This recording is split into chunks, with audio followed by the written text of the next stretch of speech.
Assalamualaikum warahmatullahi wabarakatuh. Bismillahirrahmanirrahim. Ashhadu an la ilaha illallah wa ashhadu anna Muhammadar Rasulullah. Allahumma salli ala Sayyidina Muhammad wa ala ali Sayyidina Muhammad. Rabbi israhli sadri wa yassirli amri wahlul 'uqdatam min lisani yafqahu qawli. Amin. Bismillahirrahmanirrahim. Salam hormatku, salam ta'zimku selalu buat para jamaah-jamaah tercinta, baik yang ada di Alaska, yang ada di Brunei Darussalam, yang ada di Singapura, yang ada di Malaysia, yang ada di Thailand, yang ada di Amerika dan sebagainya. Semoga kita semua tetap di dalam lindungan Allah Subhanahu wa taala. Amin ya rabbal alamin. Kali ini kita akan mengkaji tentang rezeki dari langit.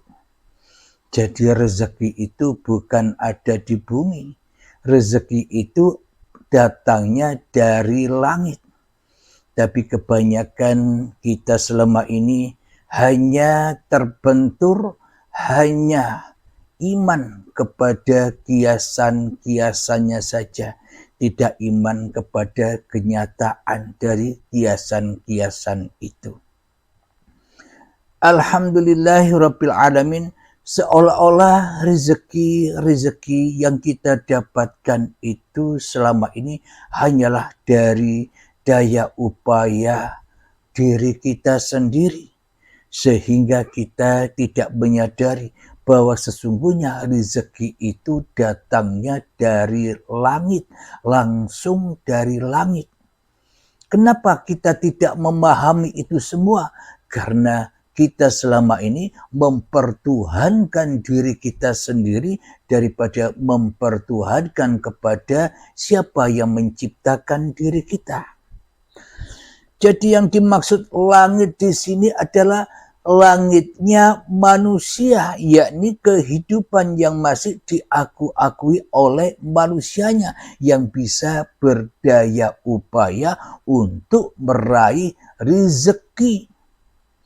Seolah-olah manusianya lah yang bisa kaya, seolah-olah manusianya lah yang bisa ada, seolah-olah manusianya lah yang bisa wujud sendiri, seolah-olah manusianya lah yang merasa hidup sendiri di alam dunia ini. Sehingga manusia, ya termasuk saya, pada sama-sama buta dalam menerima rezeki Allah langsung dari langit.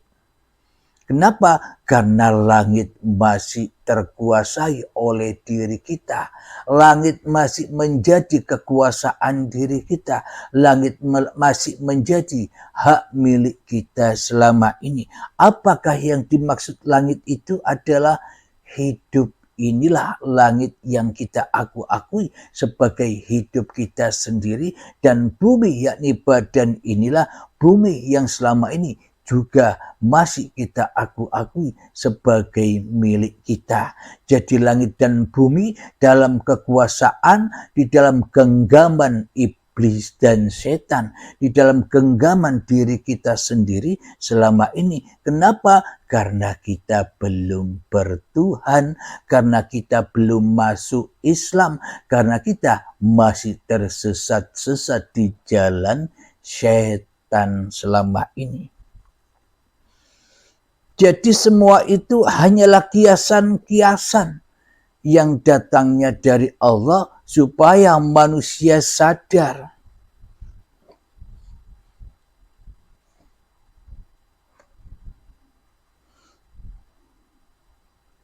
Maka dari itu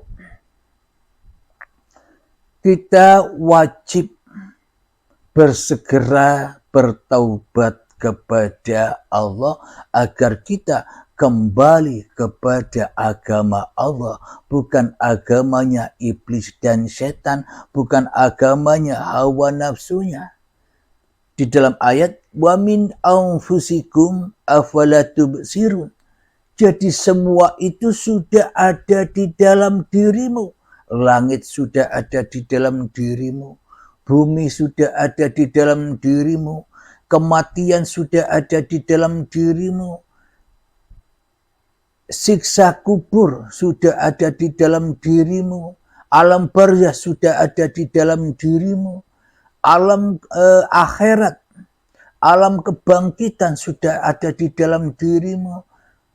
Yaumul hisab sudah ada di dalam dirimu. Wassiratal mustaqim sudah ada di dalam dirimu. Surga neraka sudah ada di dalam dirimu. Kenapa dirimu tidak memandangnya, tidak menyaksikannya, tidak melihatnya? Kenapa? Karena kita selama ini lebih cinta melihat, menyaksikan diri kita sendiri daripada menyaksikan Tuhan yang telah menciptakan diri kita. Maka dari itu kita buta akan semua kehidupan ini, akan buta semua dengan hukum-hukum Tuhannya. Jadi sebenarnya rezeki itu bukan dari dirimu, tapi dari langitnya Allah. Itulah tanda-tanda kebesaran Allah.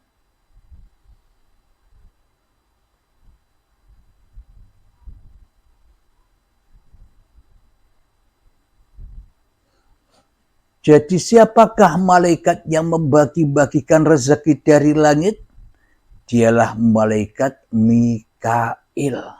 Bila malaikat Mikail tidak ada uripe Allah, apakah mungkin bisa disebut malaikat Mikail?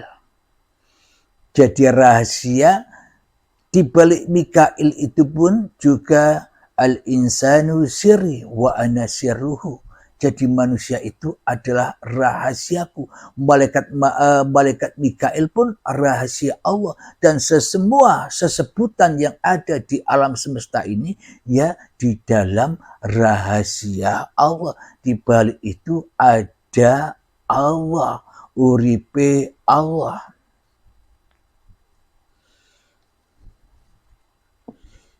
Kita buka di dalam surat Az-Zariyat ayat yang keempat.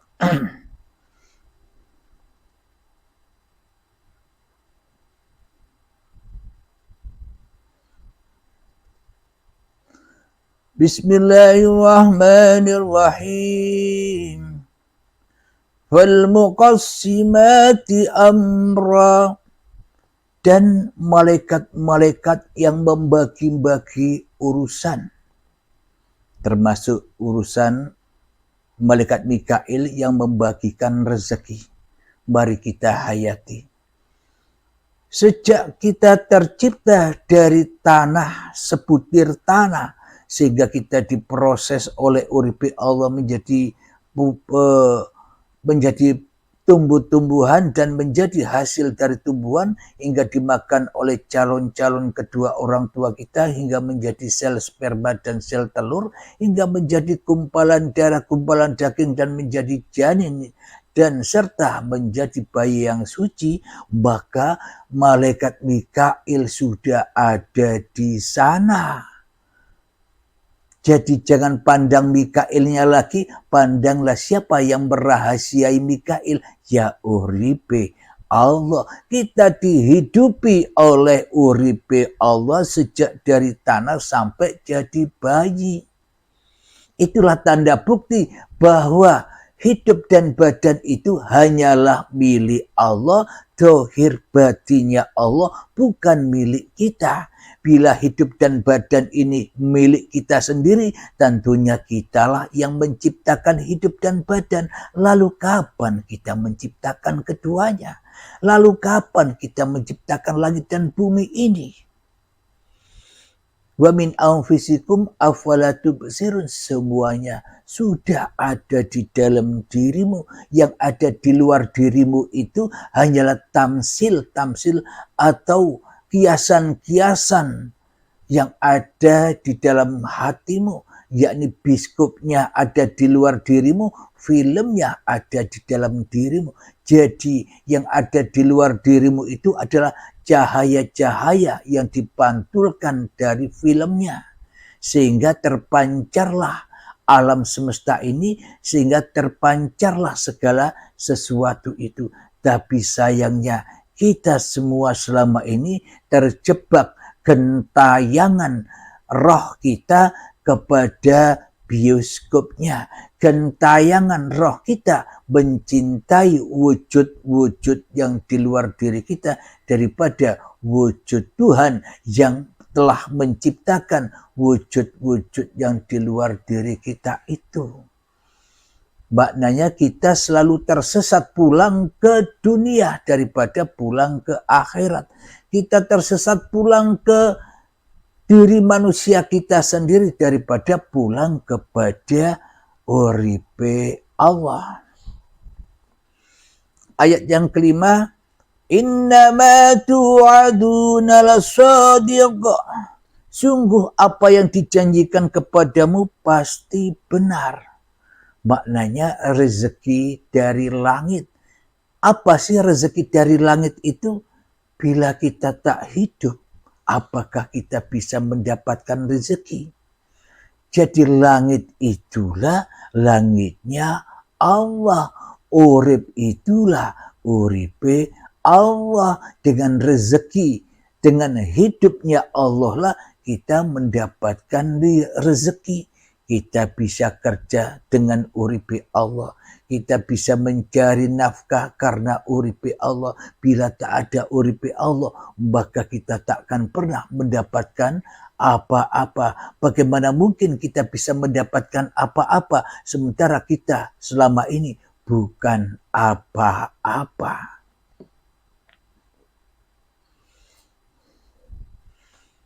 Ayat selanjutnya, wa inna ad-dina lawaqi', dan sungguh hari pembalasan pasti terjadi. Apakah hari pembalasan itu? Hari pembalasan itu saya logikakan begini, agar kita paham apa hari pembalasan itu. Yang mana pasti terjadi. Ending-ending dari hari pembalasan itu ketika syakaratul maut endingnya. Tapi di dalam kehidupan ini, yakni hari pembalasan itu contoh begini. Selama ini kita merasa kaya raya, merasa dermawan, membagi-bagikan kebaikan, membagi-bagikan rezeki kepada sesama orang-orang yang membutuhkan, orang-orang yang miskin. Kita berbagi dengan mereka. Ini kelihatannya bagus, kelihatannya baik di sisi manusia, belum tentu baik di sisi Allah. Selagi manusianya yang sebagai pelaku kedermawanan itu masih muncul wujud manusianya, ya dibalas oleh Allah. Dibalas dengan apa? Dibalas dengan siksa. Apa siksanya? Siksanya berupa kebanggaan hatinya yang telah bisa melaksanakan kedermawanan itu semua. Apa pembalasannya? Merasa bangga, merasa mulia dirinya daripada orang lainnya. Inilah hari pembalasan itu, langsung dibalas.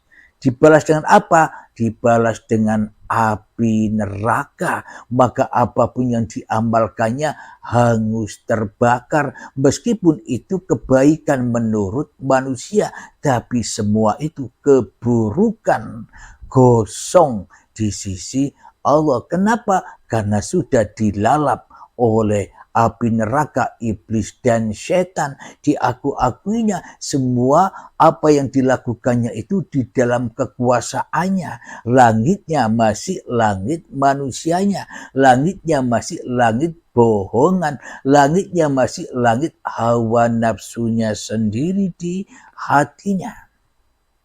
Inilah yang dimaksud balasan langsung dari Allah.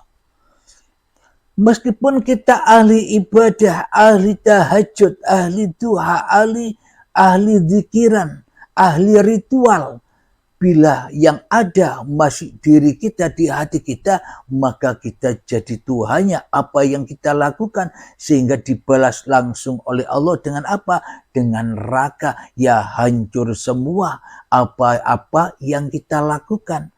Ora ono gawene di sisi Allah. Karena semua yang kita lakukan hanya kepentingan-kepentingan hawa nafsu kita sendiri. Hanya kepentingan-kepentingan cita-cita kita sendiri.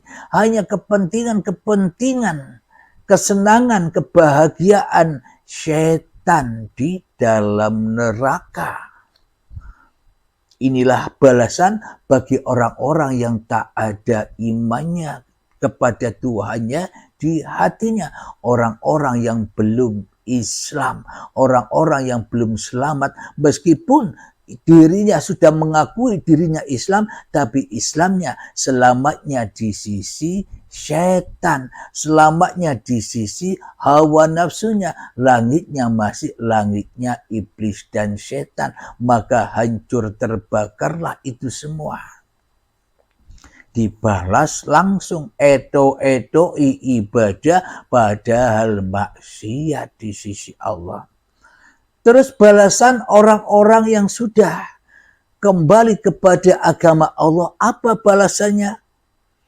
Balasannya adalah hati selalu lillah karena tak ada pelaku selain lillah. Balasannya apa? Balasannya ketenangan jiwanya. Balasannya kedamaian jiwanya. Balasannya apa? Kekayaan jiwanya daripada kemiskinan orang-orang yang masih menjadi Tuhan. Hidupnya ya enjoy saja. Namun bagi orang-orang yang bertuhankan iblis dan setan, ditakut-takuti dengan kematian. Ditakut-takuti dengan belenggu-belenggu hukum-hukumnya iblis dan setan. Kenapa? Karena semua apa yang dilakukannya dari langitnya iblis dan setan. Dari urip yang masih diaku-akui uripe manungsane.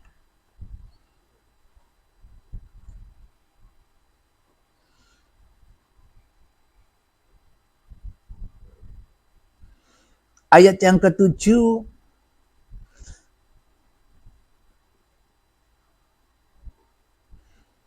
was-samaa'i dzatil hubuk, demi langit yang mempunyai jalan-jalan. Masa langit yang kita terka, langit yang di atas itu punya jalan-jalan? Ya tidak ada. Kalau langit yang di atas itu tidak ada jalannya, hampa. Tapi yang disebut Allah demi langit yang mempunyai jalan-jalan itu apa? Langit yang punya, yang ada jalan-jalannya, yang mempunyai jalan-jalan itu langit-langit yang ada di dalam diri kita. Karena yang di luar itu teraplikasi dari adanya langit yang ada di dalam diri kita, yakni uripe Allah. Yakni demi langit yang mempunyai jalan-jalan, maknanya jalan kehidupan kita itu jalan ke langit yang mana? Jalan ke langit hawa nafsu, jalan ke langit setan, jalan ke langit iblis, apakah jalan ke langit lillahi ta'ala? Itulah yang disebut demi langit yang mempunyai jalan-jalan, jalan kesesatan atau jalan keberuntungan yang ada di dalam dada kita ini. Bila yang nyata, yang wujud, yang hidup masih diri manusia kita, maka kita terjebak kita tersesat ke jalan-jalan langit-langitnya hawa nafsu kita sendiri, yang mana kehidupan ini masih kita akui sebagai hidup kita sendiri, maka semua apapun rezekinya yang didapatkan serba najis, rezekinya serba kotor, gunakan untuk apa saja ya kotor, asal kotor ya semuanya hasilnya ya kotor, karena Allah hanya memandang hatimu. Jika di dalam hatimu yang kau akbarkan, jika di dalam hatimu yang kau sucikan, bila di dalam hatimu yang kau adakan yang najis, yakni dirimu sendiri, ya maka semuanya berjalan ke langit yang najis, kembali pulang ke akhirat yang najis, yakni kumpul dengan iblis dan setan dibakar di dalam hatinya. Akan tetapi bila kita bertaubat memilih kepada jalan-jalan langit Tuhannya, yakni kembali kepada uripi Allah, maka semuanya akan suci bersih, dari suci kembali kepada yang suci. Alhamdulillahirabbil alamin. Semoga saya khususnya dan semoga kita semua memahami bahwa rezeki itu datangnya dari langit. Maknanya datangnya semua apapun yang kita dapatkan di dunia ini, bila kita tak ada hidupnya Allah, bila kita tak bersama uripe Allah, mana mungkin kita mendapatkan rezeki. Itulah yang dimaksud rezeki dari langit. Jadi jalannya ke langit bermacam-macam, ada jalan yang ke langit setan, ada jalan yang ke langit Tuhannya. Kita sendirilah yang bisa menilai itu semua. Kenapa? Karena kitalah yang paling tahu siapa kita ini. Meskipun kita ini setan, kita tahu kalau kita ini setan. Maka diri kita tak pernah bisa dibohongi oleh diri kita sendiri. Jadi jangan mengkaji orang yang di luar diri kita, kajilah diri kita sendiri agar selamat diri kita kembali kepada Tuhan yang telah menciptakan diri kita.